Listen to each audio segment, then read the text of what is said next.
Hi అండి. అందరూ బాగున్నారా? నేనైతే చాలా రోజులైంది వీడియో పెట్టి. ఈరోజు తిరుపతిలో జాతర కదా! అందుకనేసి నేనేమి కోళ్ళు, మేకలు ఏమి కొయ్యలేదు కాబట్టి జస్ట్ నాకు పాల పొంగల్ పెట్టుకొని టెంకాయ కొట్టుకొని రావడము, ఇలా చేసుకోవడం కూడా మంచిదే అండి. ఇంక దేవుడికి ఇంట్లో దీపం పెట్టుకునేసి ఇంక నేను నా చిన్న కొడుకు రెడీ అయ్యేసి అమ్మవారికి పూజ చేసుకొని టెంకాయ కొట్టుకొనన్నా వద్దాము, పాల పొంగల్ పెట్టుకున్నాను.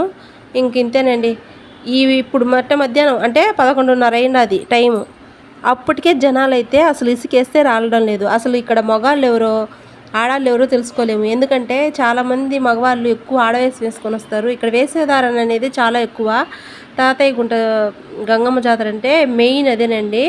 ఇవి కుండలొచ్చి పైన నిప్పులు పెట్టుకొని లోపల పైన నెత్తిన పెట్టుకొని తిరుగుతారు చుట్టూ, అమ్మవారి చుట్టూ. ఇక్కడ నేను దేవుడికైతే అన్నీ పూజ చేసేసి దండం పెట్టుకునేసాను. ఇంక అందుకని ఇది చూపిస్తున్నాను. అమ్మవారి చెంప తయారు చేస్తున్నారండి. ఇదైతే జూమ్ చేశాను ఇక్కడ. ఇదేనండి మెయిన్.